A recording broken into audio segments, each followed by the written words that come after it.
Love Serye TV. Sweet Punishment of Mr. Billionaire. Tunghayan na po natin ang ikapitong bahagi. Hanggang sa almusal kinabukasan ay hindi kinibo ni Eunice si Carl. Nararamdaman niya ang kalamigan ng lalaki sa kanya. Kahit nang mamasyal sila sa Disneyland, nakabuntot lang siya rito at kay Calvin. Mabuti na lang at kasama nila si Aling Laura at si Mang Paul ang nagdadrive sa kanila. Ang konsolasyon na lamang niya ay makitang masaya si Calvin habang iniikot ang Disney Adventures Park.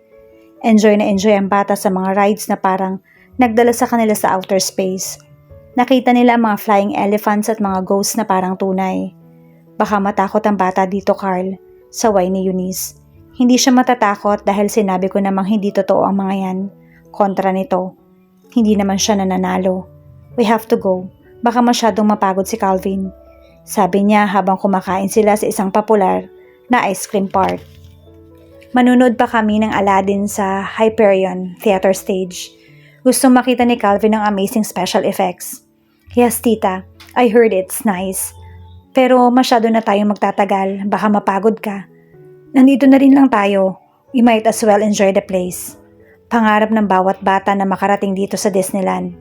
Napaismid si Eunice. Pakiramdam niya ay nawawala na siya ng karapatang magdesisyon para kay Calvin. O baka naiinis lang siya kay Carl. Dahil palagi itong nananalo. Hapon na at nasa park pa sila. Parang walang kapaguran ang magtiyo sa paglilibot. Naiinis siya habang nanunood at sunod-sunod sa dalawa. Carl, wala na ba tayong balak umuwi? Kunot noong tanong niya. Nasa loob sila ng Mickey's Toontown, kung saan pinagkakaguluhan ng mga bata si Mickey Mouse. Pero hindi siya pinansin ni Carl. Hello, may kausap pa ako. Didn't you hear me? Don't you think it's about time to go home? Huminto si Carl at binalingan siya. Nag-e-enjoy pa ang bata. Huwag kang KJ. Paasik na sabi nito. Pero kabilin-bili na ng doktor na bawal siyang mapagod. Hindi siya nakakaramdam ng pagod dahil nag-e-enjoy siya. Iritadong kontra nito habang sumusunod sila kay Mickey Mouse. Iniabot ni Carl sa kanya ang digital camera. Mabuti pa kunan mo na lang kami ng picture.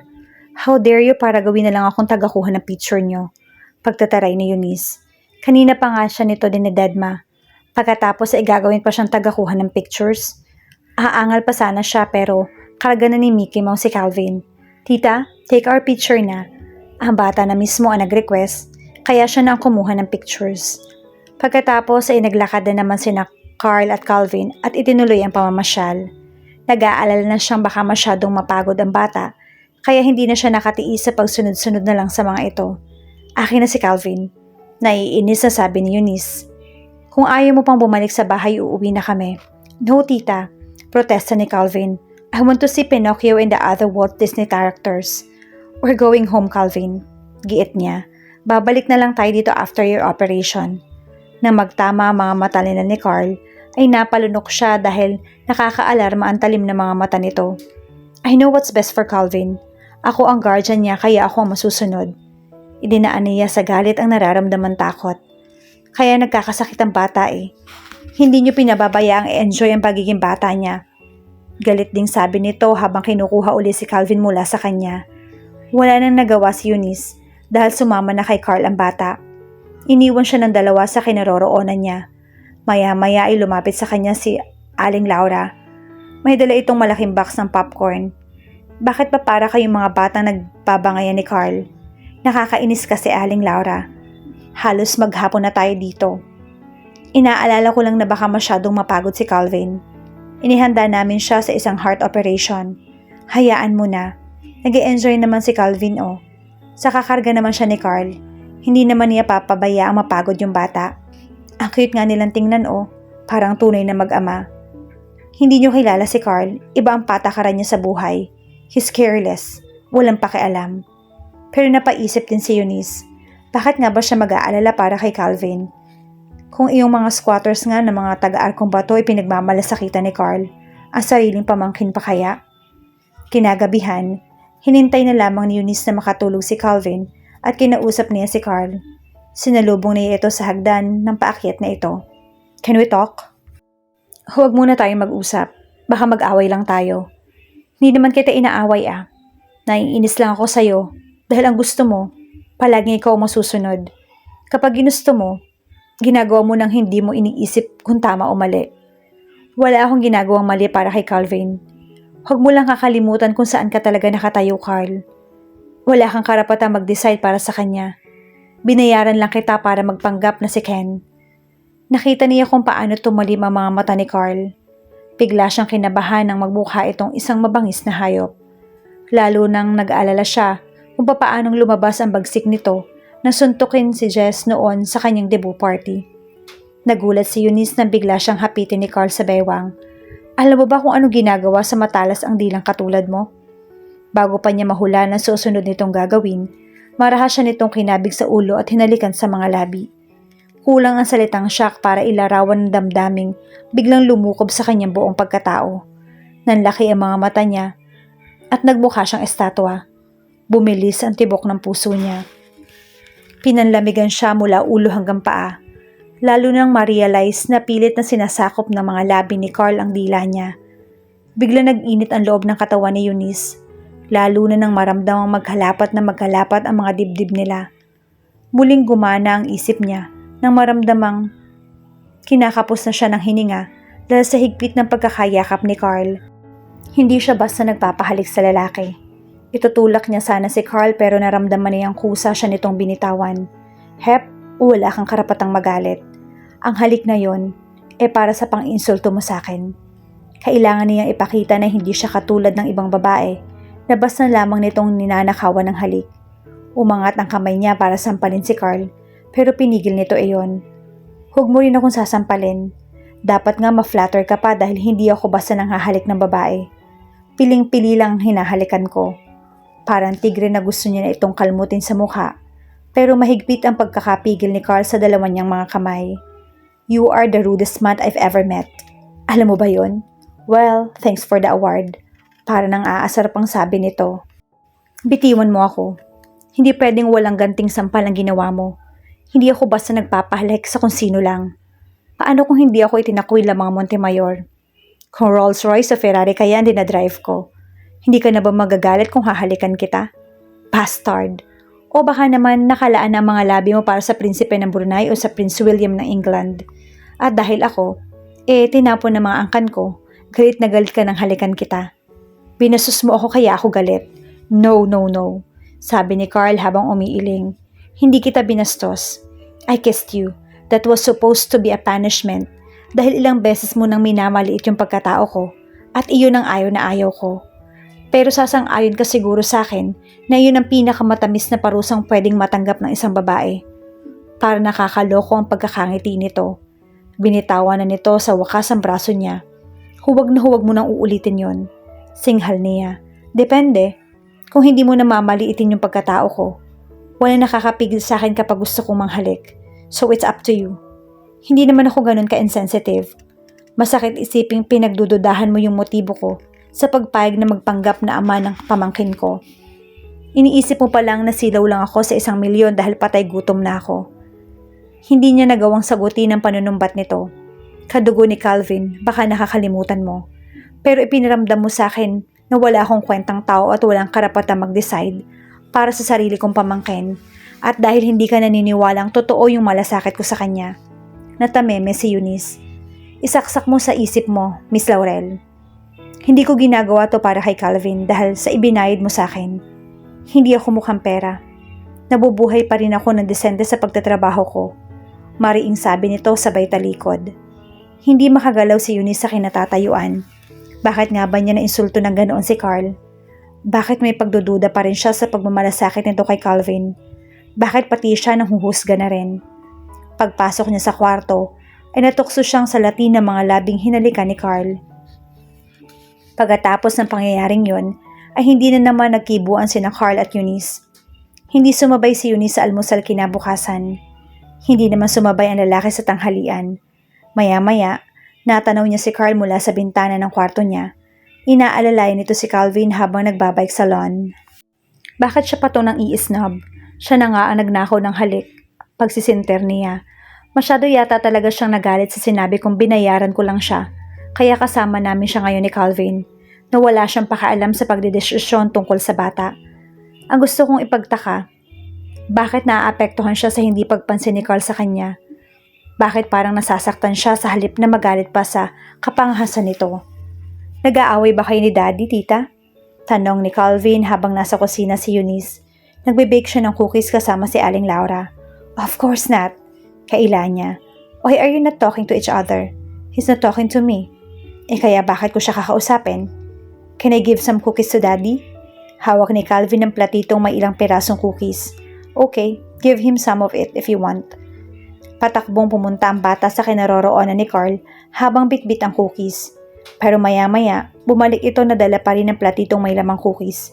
Hindi raw mahilig si Dad sa cookies sabi ni Calvin habang muling iniaabot sa kanya ang platito. Mayabang kamo siya.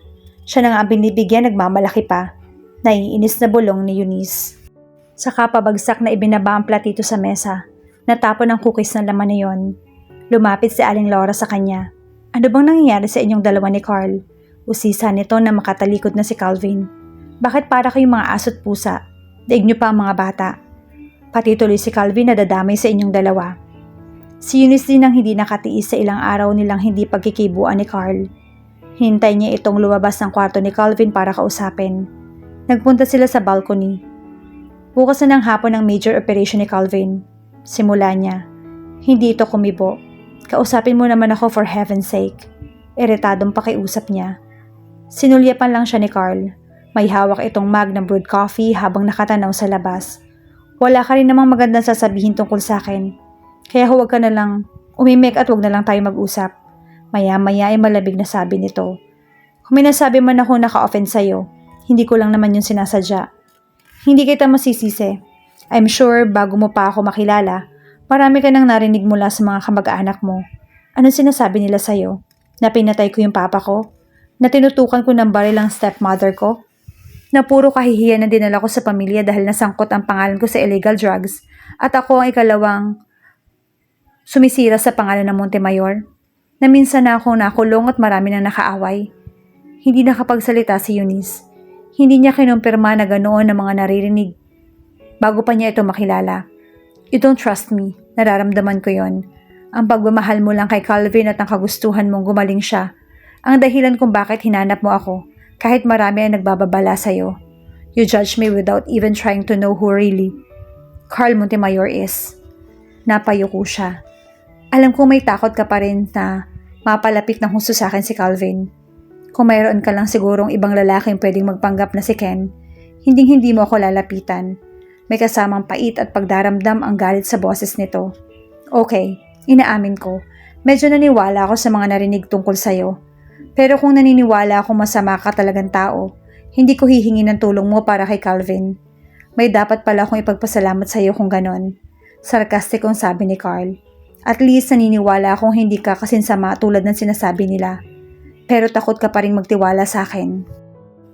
Noong una oo, ngayon, more than a month na tayo magkakilala. You've been very good to Calvin. Napakalaking bagay na ginagawa mo para sa kanya. Hindi ko alam kung kaya kong pasayahin siya ng ganyan. Pero iniisip mong kaya kong ginagawa to dahil binayaran mo ako. Okay, I'm sorry kung nasabi ko man sa'yo yon. Paghingi niya ng paumanhin. Pagkatapos niyon ay ilang saglit na namayani ang katahimikan sa pagitan nila. Tahimik lang si Carl sa paghikop ng kape. Isang araw patutunayan ko sa lahat, lalo na sa lolo ko, na mali sila. Maya-maya ay determinadong sabi nito. Tingnan lang siya ni Carl na nakatingin sa malayo. Kung sasabihin ko sa iyong gusto kong makilala ang totoong Carl Montemayor, would you let me know the real you? Lakas loob na tanong niya.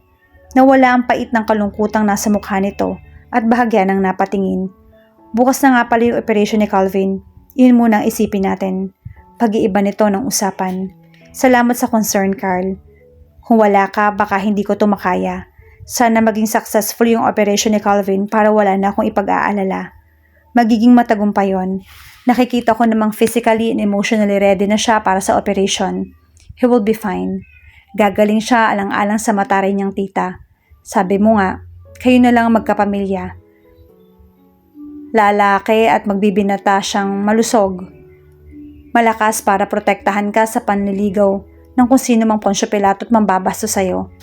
Muling napangiti si Eunice. You're only 18, Eunice. Alam kong kaya mong hatiin yung oras sa pag-aalaga kay Calvin. Alam kong kaya may mga oras na masungit ka dahil mabigat ang naiwang responsibilidad sa'yo. Palagi kang may takot na mawawala ang kaisa-isahang kapamilya mo. But don't worry. Pagaling ni Calvin, hihiramin ko siya ng madalas. Kung okay lang sa'yo para ma-enjoy mo naman yung teenage life mo.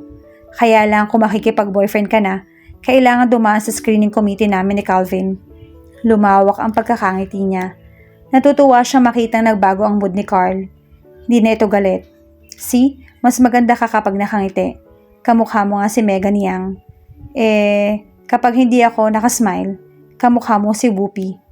Wala sa loob na nahampas niya ito sa dibdib. Pero para siyang napaso nang maramdaman ang matigas na kalamnan doon na parang brick wall. Her skin began to tingle and her heart began a strange beat. Sa loob ng ilang linggong kasama niya si Carl, may alab na binubuhay ito sa kanyang puso. It was a new feeling at sigurado siyang ngayon lang iyon naramdaman. Bigla niyang naalala ang lakas ng epekto ng halik nito sa kanya noong isang gabi. Parang gusto niyang lagnatin. Matulog ka na. Masyado na maginaw sa labas. Sabi nito saka inihilamos ang kamay sa mukha.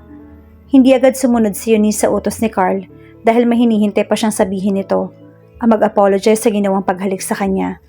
Pero wala nang binanggit ng lalaki. Ang ibig bang sabihin hindi nito pinagsisisihan ang paghalik sa kanya o hindi nito iyon itinuturing na kasalanan? Biglang tumunog ang cellphone ni Carl.